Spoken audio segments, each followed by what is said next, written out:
Don't go down there. Mom's voice sliced through the hallway like a warning bell. Stay out of the basement. But I was already halfway down the stairs. The smell hit me first, not mold exactly, but oldness.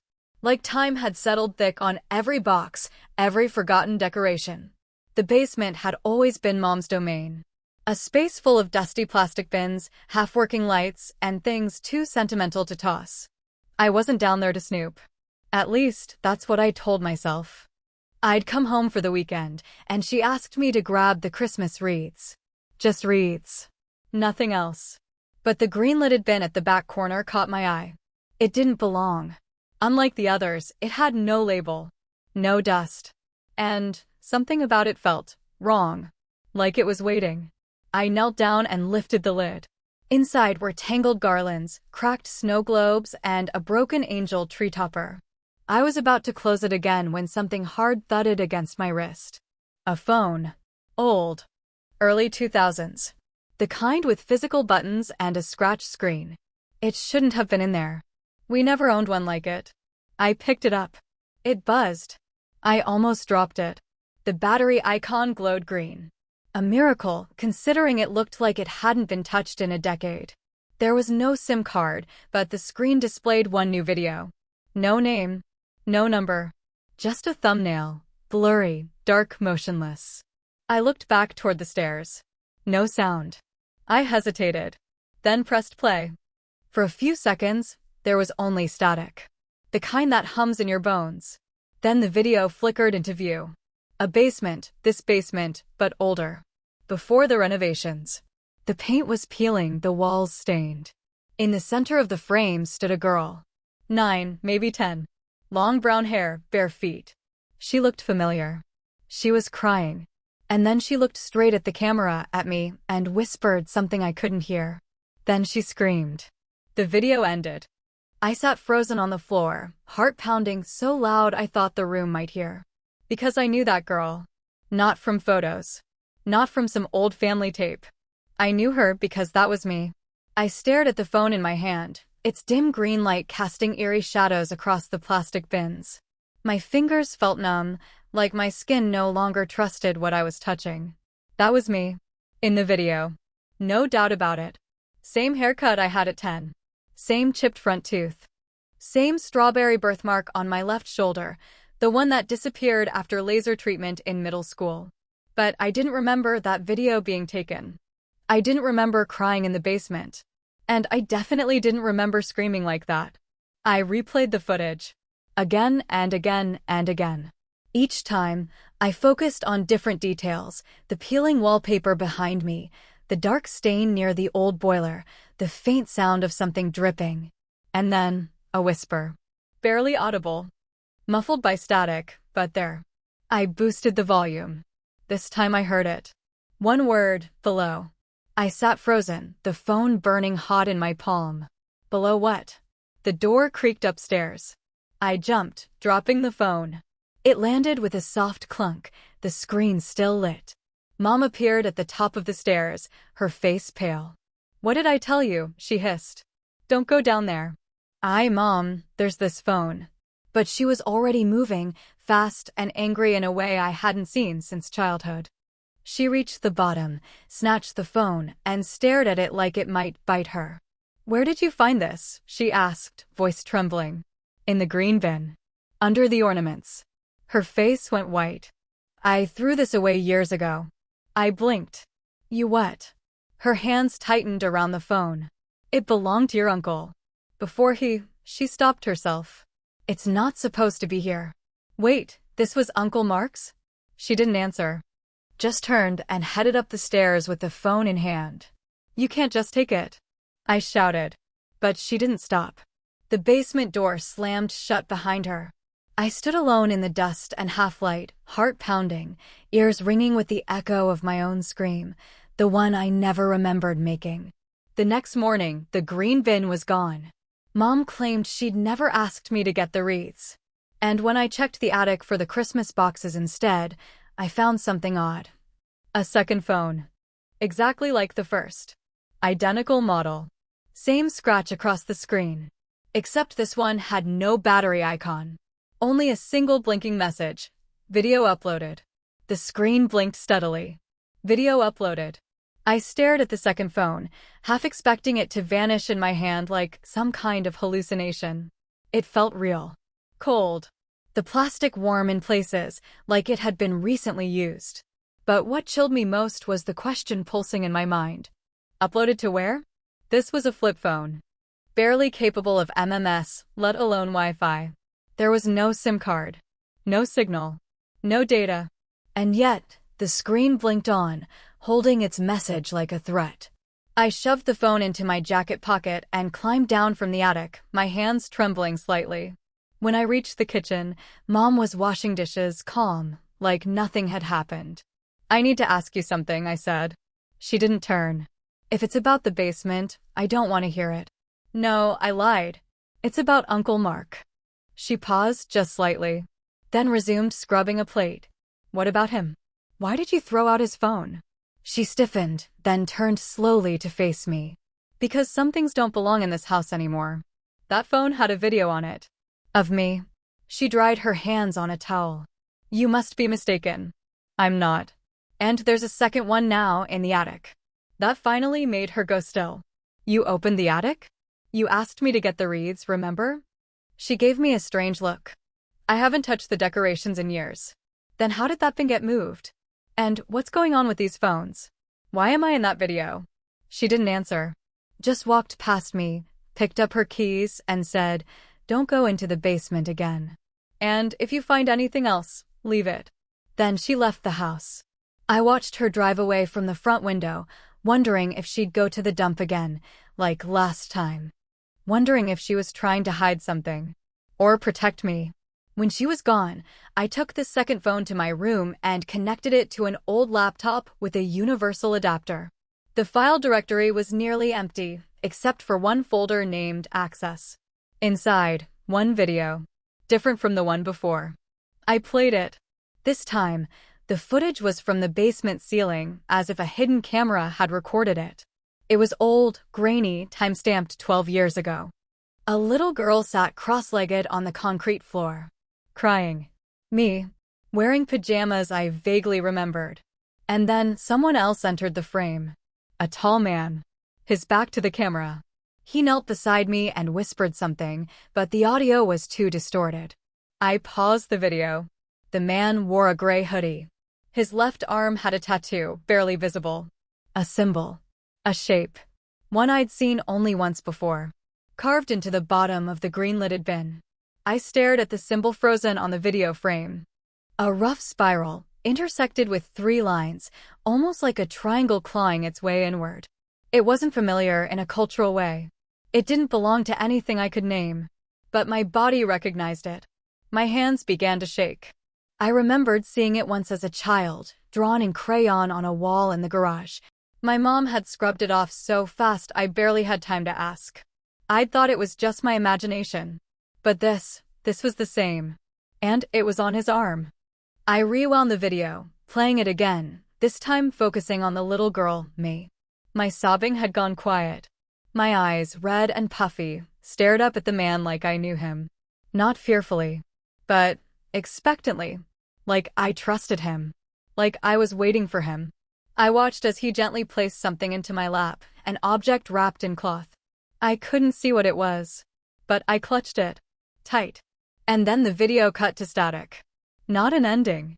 A forced interruption. My laptop screen blinked and froze. I sat back in the chair, staring at the reflection of my stunned face. Who are you? I whispered. There was a knock at the front door. I froze. One knock. Pause. Then 2 more. Soft. Rhythmic. I moved toward the window, heart pounding, and peeked outside. No one. I opened the door slowly. A box sat on the welcome mat. No name. No postage. Just a plain cardboard box, like something carried, not shipped. I brought it inside and placed it on the table, my fingers trembling as I peeled the tape. Inside was a thick envelope, sealed with wax. Beneath it, another phone. A third one. Identical to the first 2. This one was cracked across the front.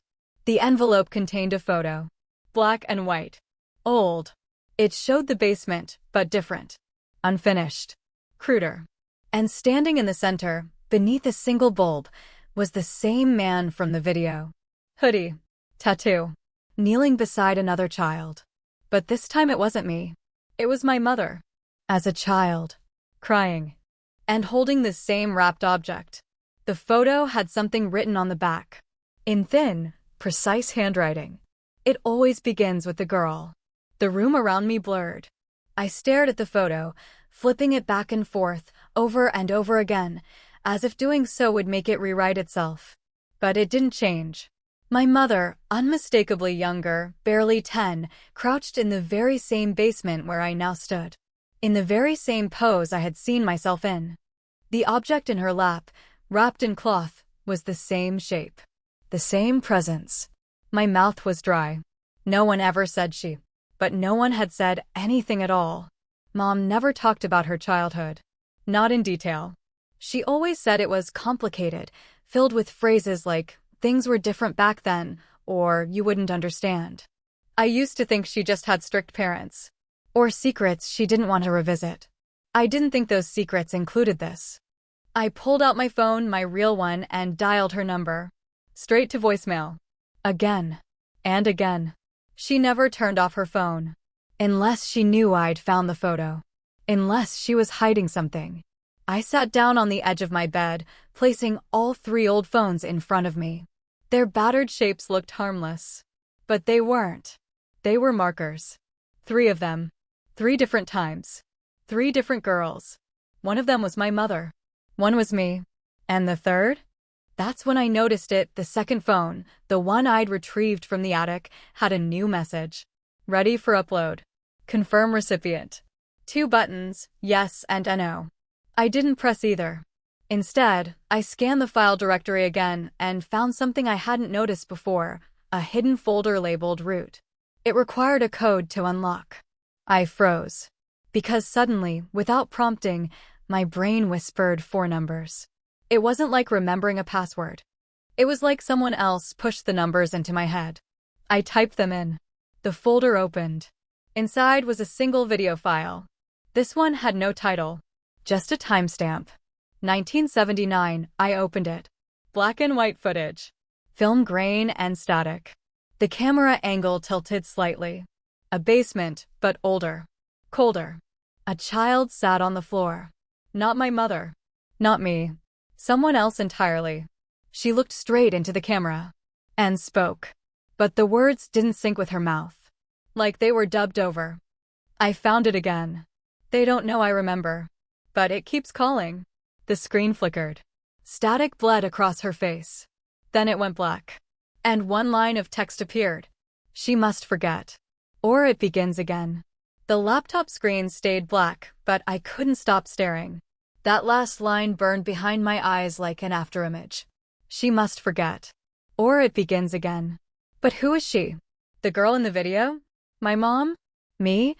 I shut the laptop and stood, pacing in slow, shallow circles. My heart thudded painfully in my chest, like it was reacting to something I hadn't caught up to yet. Something in that girl's eyes had unsettled me. It wasn't just fear.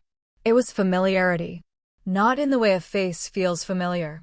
But like déjà vu. Like I'd been her.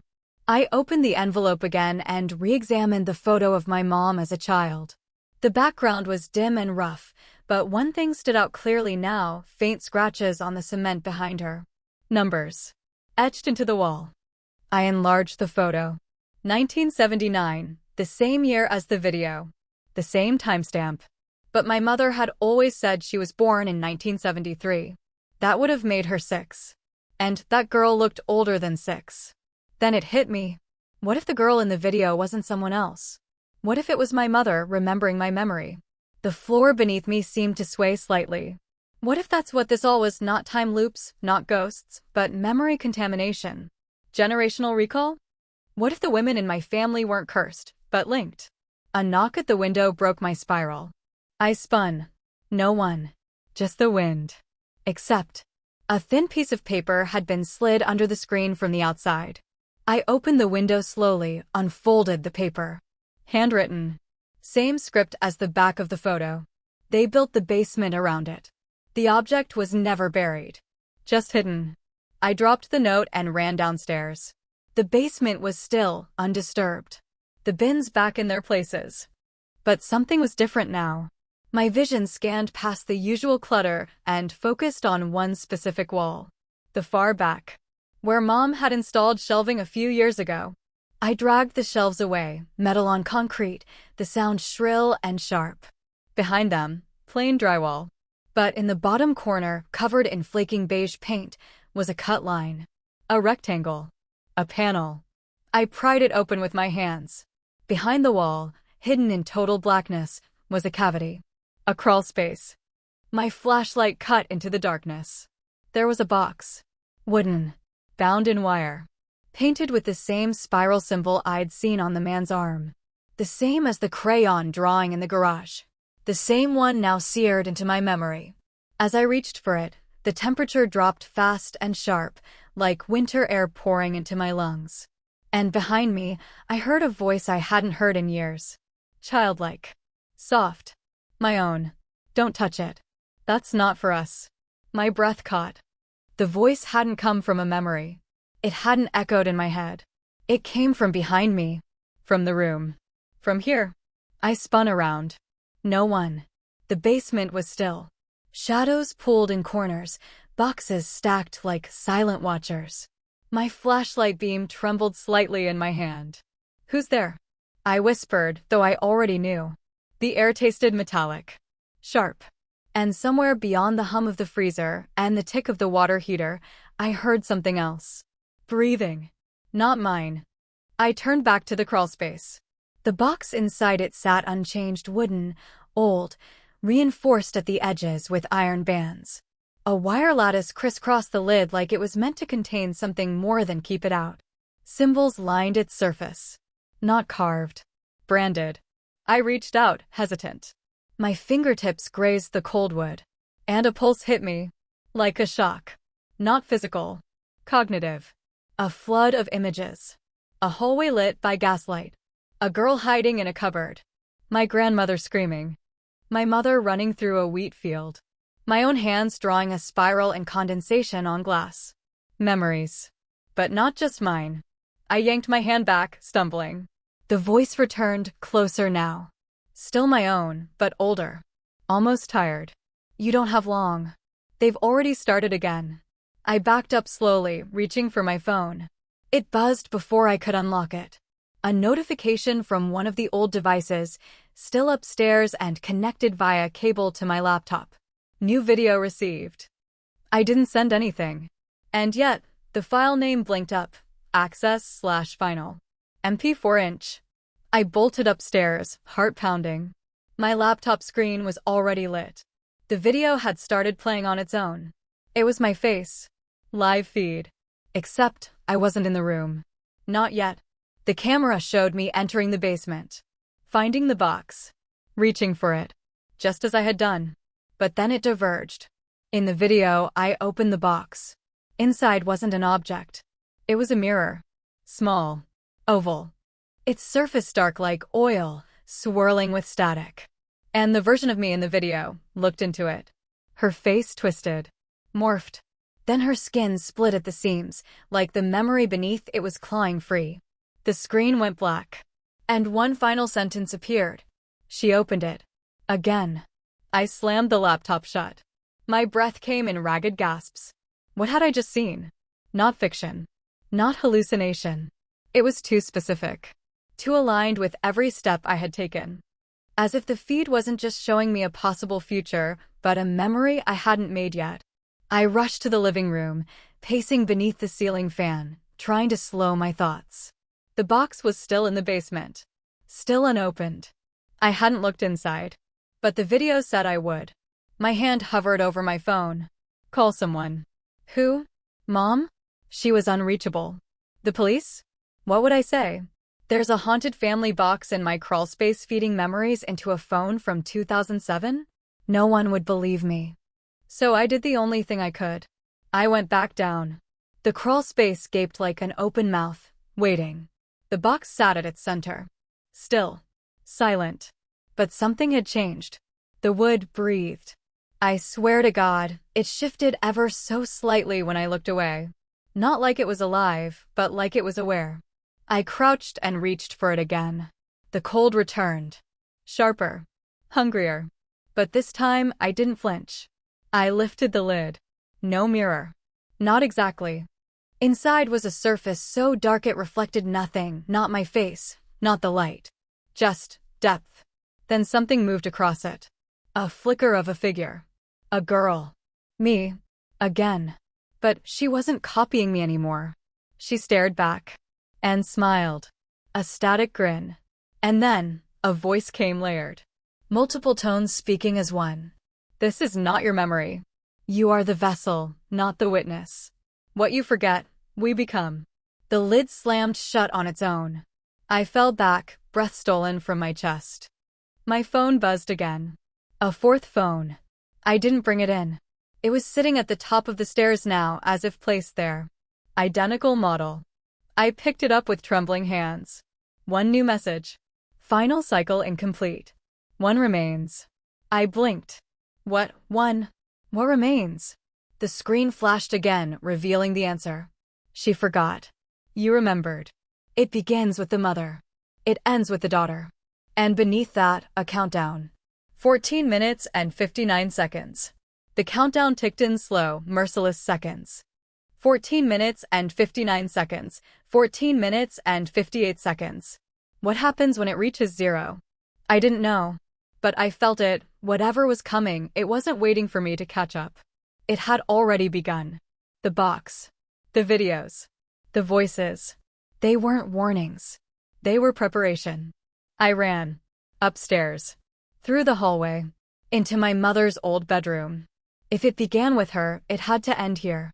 The room hadn't changed since I was a kid. Faded wallpaper. A jewelry box that still played off-key music. But now I noticed something I'd never seen before. The mirror above her dresser had a faint spiral etched into the corner. Barely visible. Unless you knew to look. I wiped the glass.